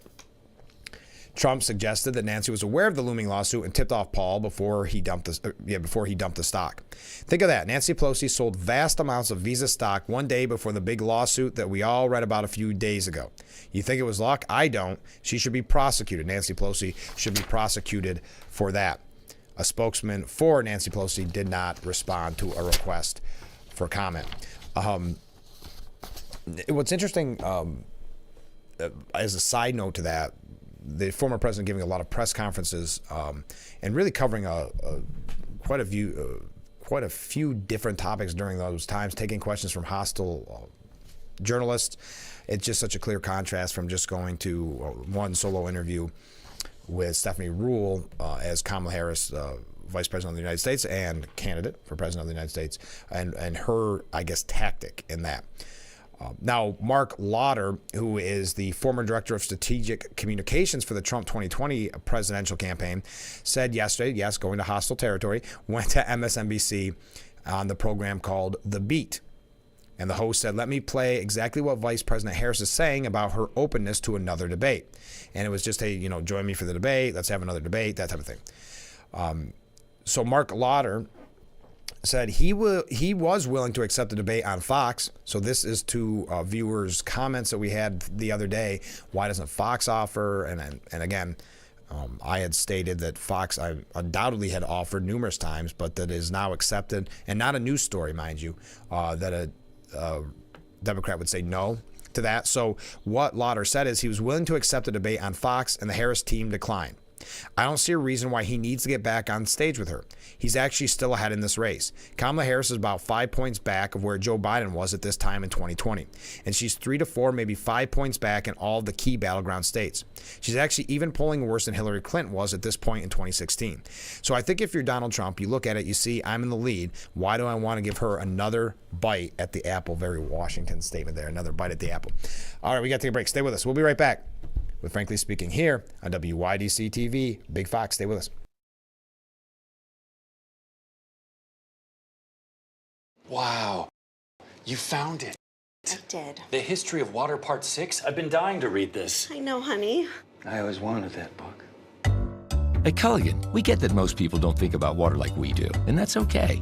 You see, when we install one of our high-efficiency water softeners, we're thinking about hard water and limescale buildup, so you can just think about longer-lasting appliances and softer skin and hair. At Culligan, we think about your water, so you don't have to. Call today to schedule your free water test.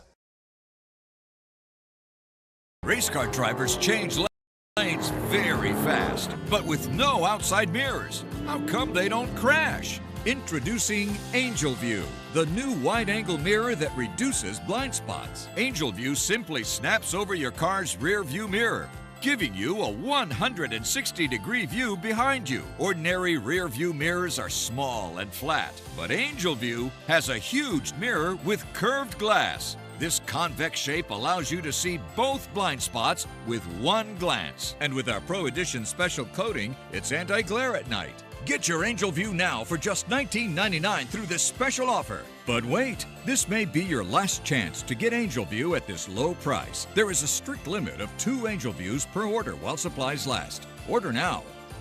Call 1-800-869-5346. That's 1-800-869-5346. Or visit getangelview.com. So call 1-800-869-5346. And we are back, broadcasting live from the Hesselson studio here on Market Street in Corning. Again, thank you for joining us on this Friday morning. One other takeaway from the press conference with former President Trump, he referenced Kamala Harris's upcoming visit, which I believe is today. It's been finalized today to visit the border, saying, why didn't she fix it almost 4 years ago? This is an exact quote from former President Trump. Why didn't she fix it almost 4 years ago? She's got no plan, got no talent, got no ability to do it. The former president said Thursday during a press conference at Trump Tower, showing, I think, with these press conferences that he's willing to go to the hostile areas, something that Harris isn't willing to do. He continued, she's going there tomorrow after almost 4 years. She's going there tomorrow to try and show you what a great job she did. Okay, I wanted to mention that because we had talked press conferences. A couple comments from viewers. The Trump case can be troubling. If you are selling your home, wouldn't you use the realtor who gave the highest appraisal? If this were to go south, it would be used as a precedent-setting case. I would agree. And I think that's why many people are concerned. If you recall with some of these cases, I believe it was this one specifically, where it's Hochul and other leading Democrats saying, hey, it's just because it's Trump. Don't worry, businesses and real estate investors. Please still keep coming to New York and New York City because this isn't going to be typical. It's just that it's Trump. Was kind of the really scary example of the word lawfare. Ken saying similar. How can any thinking person say the Trump real estate trial wasn't lawfare? The New York Attorney General basically chanted that she will get Trump on something. Thank you very much. Did you see Hillary Clinton? This is really interesting. Hillary Clinton doubling down on the deplorable statement. Kind of breaking news this morning. She reflected on the infamous and divisive comment she made during a fundraiser back in 2016. This was in a Washington Post op-ed that was published yesterday. And it's an adaptation from her new book, Yes, she has a new book. More news there for you. Another book. Something Lost, Something Gained, Reflections on Life, Love, and Liberty. That's the name of her new book. In 2016, I famously depicted, this is Hillary Clinton, I famously depicted half of Trump's supporters as the, quote, basket of deplorables. I was talking about the people who are drawn into his racism, sexism, homophobia, xenophobia, Islamophobia, you name it. The people for whom his bigotry is a feature, not a bug. It was an unfortunate choice of words and bad politics, but it has also got an important truth. Just look at everything that has happened in the years since, from Charlottesville to January 6th. The masks have come off. And if anything, and this is the takeaway, and if anything, deplorable is too kind of a word for the hate and violent extremism we've seen from some Trump supporters. Interesting use of language, violent extremism, when we've seen 2 assassination attempts on the former president.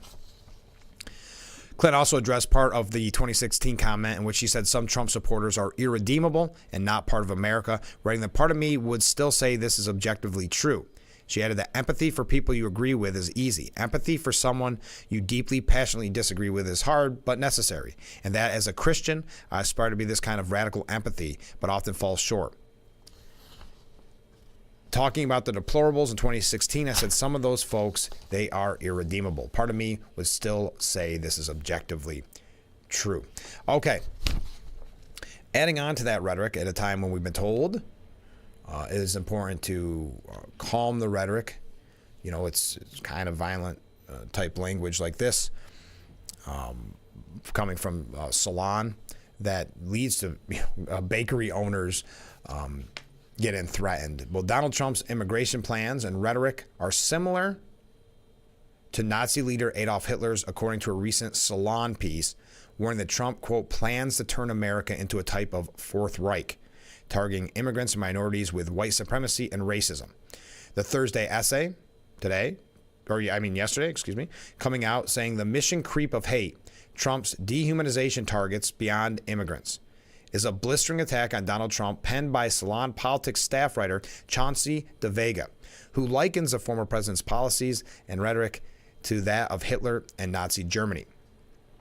So I'm to understand now, though, even after 2 assassination attempts, even though we're told it's time to ease the rhetoric, calm the tensions, that articles like that with just a little over a month ago before the presidential election is fine.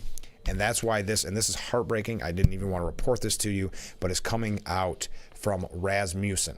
A poll from Rasmussen finds that a strong majority of likely U.S. voters believe there will be another assassination attempt against former President Trump before Election Day. Well, what this poll tells me is people are watching the coverage like that with Salon, with things like what Hillary Clinton was saying there about the deplorables. They're seeing this and saying the rhetoric has not calmed down. There has not been a unifying moment. They've just continued to divide. So the question was asked during the poll. A man was recently charged in connection with an apparent assassination attempt against former President Donald Trump. How likely is it that there will be more assassination attempts against Trump between now and Election Day? The survey found that 65% of respondents believe it is likely that there will be more assassination attempts against Trump before Election Day, including 32% who believe it is very likely. In contrast, 21% do not believe another attempt is likely, and 14% are not sure. Now, I know that they had to move a rally, I want to say Michigan, today, where it was going to be outside, and the Secret Service said we just do not have enough, especially with the UN in town. We do not have enough protection, so we will have to move it inside. So I don't like to report that, but that is important news to report. Stay with us. Last break of today's show, and then we're going to wrap things up. This is Frankly Speaking here on WYDC TV, Big Fox.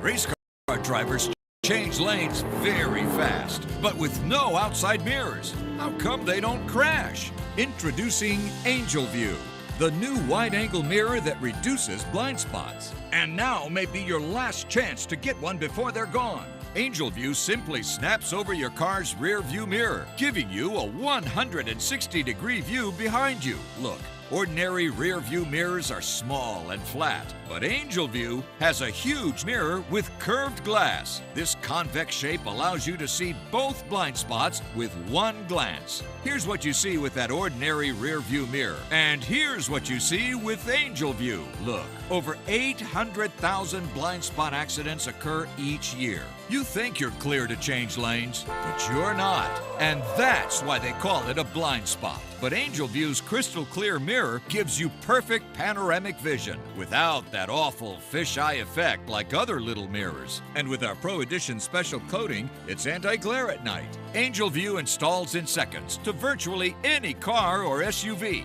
And the spring-loaded rubber feet automatically adjust to hold on tight. From a senior driver to a first-time teen, and everyone in between. With Angel View, you see them. Without it, you won't.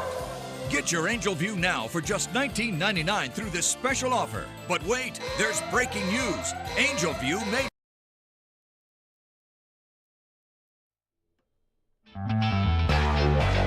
And we are back, wrapping up today's edition of Frankly Speaking as we broadcast live from the Hesselson studio here on Market Street in Corning.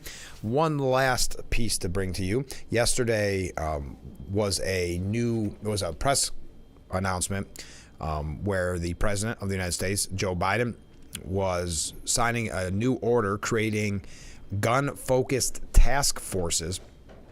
During this meeting, he called Vice President Harris his boss and called J.D. Vance secretary instead of Ohio senator. He also said, quote, "I've been to all but 3 mass shootings in the United States of America before deploying a debunked attack against J.D. Vance." Biden tore into Vance for allegedly shrugging off mass shootings as a fact of life in America, even though the full context of the Republicans' remarks make clear he is saying the opposite. But that's all it takes, the media to misreport it once and in a very, very biased manner, and then they can use it in all their campaign ads and campaign talking points. And that's exactly what we see here. I'm going to be very blunt. Secretary Vance of Ohio has called these shooting facts of life. Who do these people think they are? It's so easy to beat Trump and Vance and all that, like we're told. Why do they always have to mislead about what he or Vance said? I'm always confused by that. All right. But I don't have to go through the full Vance quote. You know exactly what it is. Biden's executive order that he signed in yesterday creates new panels to study how to best implement active shooter drills at schools and to study potential regulations of 3D printed guns and equipment that can make a semi-automatic weapon into a quote-unquote machine gun. "Keep it going, boss," Biden told Harris as she handed her a pen that he used to sign the documents. Biden has mistakenly referred to Harris as the president on at least 7 various occasions. All right, we are done for today. Oh, did you also see that the State Department is offering $20 million reward for the arrest of the Iranian terrorist who was involved in an assassination plot against John Bolton and others, but John Bolton's name mentioned there. That's an interesting one. Now we are out of time for today's edition of Frankly Speaking. Thank you to everybody who joined us. As a quick reminder, we have a lot of guests next week, so you want to tune in every single day, as always. But on Thursday, fan favorite, former congressman, current candidate for Assembly, and current Republican chairman for Steuben County, Joe Sempolinski, will be joining us on Thursday, so you can get your questions in at any time. But if you think of some over the weekend, feel free to text them to me We'll add them to the list. Speaking of weekends, have a great weekend, everyone. Thank you for joining us all week. Thank you for all the comments that we've received. I think we could have almost filled today's whole show with just comments, and I really appreciate that. So have a great weekend. We'll see you bright and early Monday morning, starting at 6 a.m. with Frankly Speaking. I look forward to it already. Have a great weekend.